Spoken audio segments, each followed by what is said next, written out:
Hello, this is Nick with Albert Air, and today we are looking at one of the most popular systems on the market today and for the last few years really. That is going to be the Carrier Comfort Series Slimline condenser matched with a Comfort Series furnace and coil. So I'm going to go through the system. I'm going to show you the outside unit, and then we're going to go into the garage where the furnace and coil are, and I'll talk about that. So as always, please like this video and subscribe to my channel for more videos like this. If you would like an estimate and you're in the Orange County, California area, you can give me a call at 714-526-6368 or visit us at www.albertair.com. So this is a 4-ton Carrier Comfort Series Slimline condenser. This can come in many configurations. It can be a heat pump if you match it with an indoor fan coil, so it's an all-electric system. Can be an AC condenser if you match it with a furnace and coil, and it can also be a dual fuel condenser. So this is set up as an AC condenser with a furnace and coil and can later be converted to dual fuel if they would like. It is 4-ton in size. The decibels on this right now, we're at a high speed on fan, and it is 65 decibels. So let's listen to that. So it is a side discharge unit, which means the fan comes out the side here.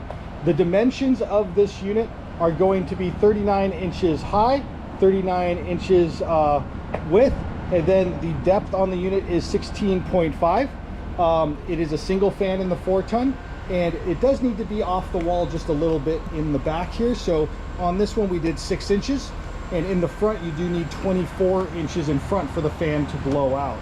It uses the new R454B refrigerant, which is code for 2026.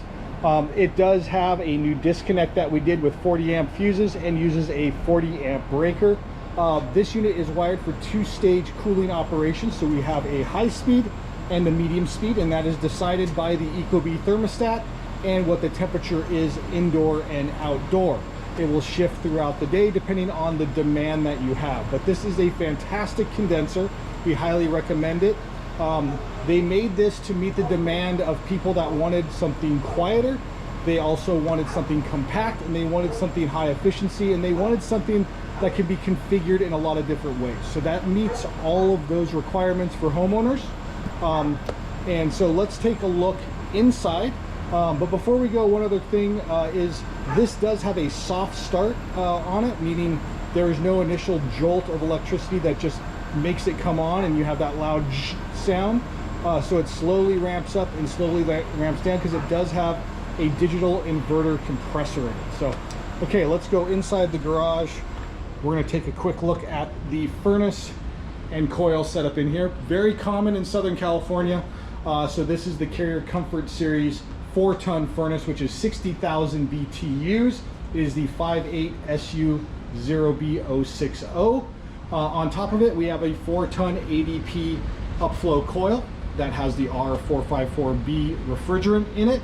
So this furnace is very nice because it does have an NFC board in it that we pair to adjust blower speeds for your fan, your heat, and your cooling, which gives us a little more range in dialing in your system for your house. We also have the filter rack down here, which most customers don't have that have a 30-year-old system, but your filter's right here, and you would just slide it in and out when the furnace is off. And this uses a 16 by 25 by 1 inch pleated filter, and you can also have options for 4-inch filter racks or adding UV lights, iWave air purifiers, infinity air purifiers, or electronic air cleaners, whatever you would like. We also do a new gas flex right here. We have a gas strip leg right here. We have the new electrical plug that goes into the wall. We have the new flue vent right there, which is a double wall B vent. We have our filter dryer right here, and we have our secondary safety switch with our primary drain on this side. If anything happened with the water backing up, it goes into a drain in the bathroom, it would hit that switch and shut off the system.